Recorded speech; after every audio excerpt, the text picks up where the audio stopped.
Quand on imagine un Doberman Pinscher, on voit immédiatement un chien élancé, athlétique et musclé, avec des oreilles pointues et dressées et une queue courte qui accentue son allure fière et vigilante. Cette image est profondément ancrée dans l'imaginaire collectif, renforcée par des films, des expositions canines et des publicités qui présentent le Doberman comme un symbole de force et d'élégance.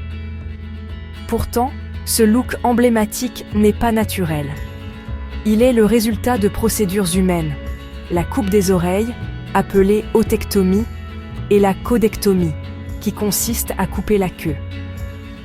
Ces interventions sont souvent réalisées sur de très jeunes chiots, parfois pour des raisons esthétiques ou pour des motifs historiques ou pratiques. Naturellement, ils possèdent de longues oreilles tombantes et une queue fine et souple. Ces traits lui donnent une apparence bien différente, plus douce et moins intimidante que celle à laquelle on est habitué. La transformation de ce chien par la chirurgie esthétique est donc une intervention humaine qui soulève de nombreuses questions. Elle interroge la frontière entre tradition et modernité et met en lumière des débats éthiques sur le bien-être animal, la douleur et la nécessité réelle de ces pratiques aujourd'hui.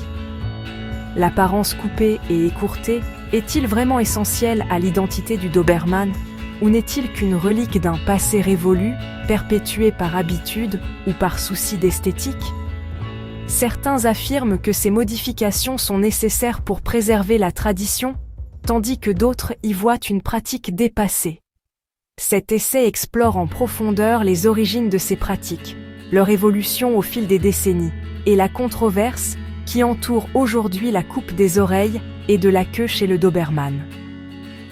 Nous tenterons de comprendre pourquoi cette tradition persiste et ce qu'elle révèle sur notre rapport aux animaux et à leur silhouette.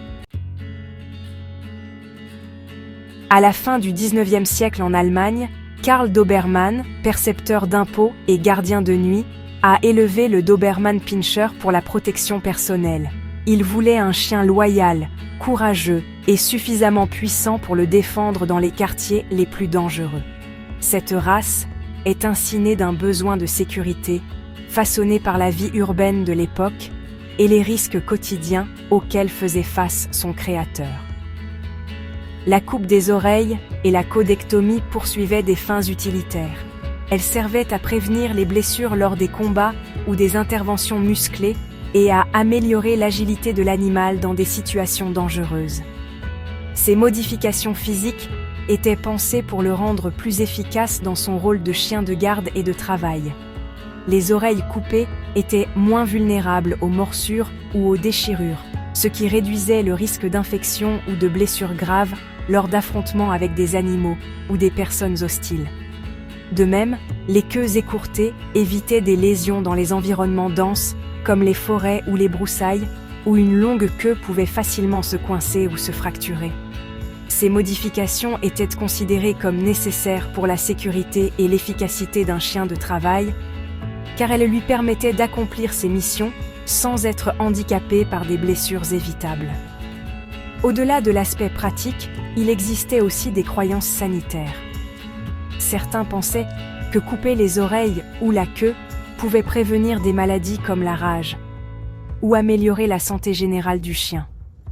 Des idées aujourd'hui totalement démenties par la science vétérinaire moderne. Avec le temps, ces interventions sont devenues la norme pour la race, intégrées dans les standards officiels et largement acceptées dans le monde cynophile, même si leur utilité réelle a été remise en question. Aujourd'hui, la plupart de ces chiens vivent comme compagnons de famille, doux et loyaux, bien loin de leur passé de combattants. Pourtant, cette tradition persiste, témoignant de l'héritage unique de cette race exceptionnelle. Alors qu'il passait de chien de travail à chien d'exposition, l'écourtage des oreilles et de la queue sont devenus des standards esthétiques.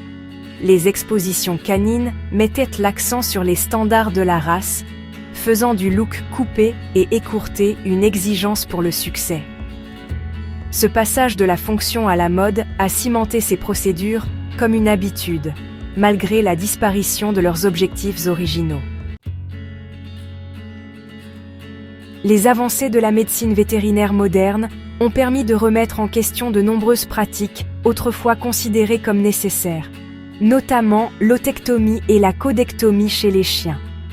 Autrefois justifiées par des croyances liées à la santé ou à la fonctionnalité, ces interventions sont aujourd'hui largement reconnues comme étant basées sur des idées dépassées, sans fondement scientifique solide. Les vétérinaires disposent désormais de connaissances approfondies sur la douleur animale, la cicatrisation et les conséquences à long terme de telles chirurgies. Les grandes organisations de santé animale internationales, telles que l'AVMA et la FECAVA, se sont fermement positionnées contre ces mesures. Elles les considèrent non seulement inutiles, mais aussi douloureuses et contraires à l'éthique. De nombreux pays ont même interdit ces pratiques spécifiques, soulignant l'importance du bien-être animal et la nécessité de mettre fin à des traditions qui ne servent plus l'intérêt des chiens. La coupe des oreilles, loin d'être un simple geste esthétique, implique une chirurgie lourde. Elle expose l'animal à des douleurs aiguës, à des risques d'infection, de saignement et à des complications post-opératoires.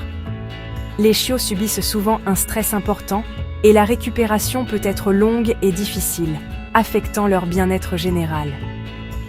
La codectomie, qui consiste à amputer la queue, est fréquemment réalisée sans anesthésie adéquate, provoquant une douleur intense et immédiate. Au-delà de la souffrance, cette intervention peut entraîner des troubles du comportement, des difficultés de communication avec d'autres chiens et des problèmes de santé à long terme, comme des troubles de l'équilibre ou des infections. Les études scientifiques sont unanimes. Ni la coupe des oreilles, ni la codectomie n'apportent de bénéfices médicaux ou préventifs.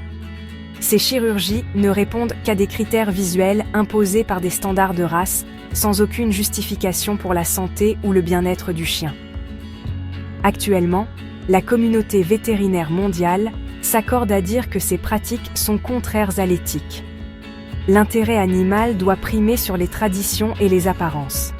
Protéger leur santé physique et psychologique est désormais la priorité, et la société évolue vers une meilleure compréhension et un plus grand respect de leurs besoins naturels. Au-delà de la douleur physique, cette méthode altère la communication du chien. Les oreilles et la queue sont essentielles pour exprimer les émotions. Si les oreilles sont coupées, elles limitent leur expression. Les queues écourtées entravent les signaux sociaux, entraînant des malentendus. Cette barrière d'échange affecte les relations avec les autres chiens et les humains, affaiblissant les liens et causant des problèmes de comportement. La décision de couper les oreilles et la queue modifie la capacité d'un chien à naviguer dans son monde social, impactant sa santé mentale et émotionnelle. Les préoccupations éthiques et l'opposition vétérinaire ont conduit de nombreux pays à interdire les chirurgies esthétiques sur les animaux. L'Europe, à l'avant-garde du mouvement, a mis en place des lois interdisant la coupe des oreilles et la codectomie, priorisant le bien-être animal. En revanche, les États-Unis et le Canada autorisent ces pratiques, créant une division dans l'apparence des Doberman. Les changements législatifs ont incité les éleveurs à adopter le look naturel, favorisant une approche humaine de l'élevage canin. Le passage aux Dobermans naturels reflète un changement plus large de valeurs, se concentrant sur le tempérament, la santé et la structure, plutôt que sur les altérations cosmétiques. Les éleveurs apprécient la nouvelle esthétique, améliorant le patrimoine génétique de la race en sélectionnant la santé et le tempérament. Le débat continue, certains valorisant la tradition et d'autres priorisant le respect des animaux. L'histoire de ce chien met en lumière notre relation évolutive avec nos compagnons, nous défiant de reconsidérer les traditions en faveur du respect de leur bien-être. Si vous avez aimé la vidéo, vous pouvez soutenir la chaîne via PayPal, le lien se trouve sur la page d'accueil de la chaîne et dans la description de cette vidéo.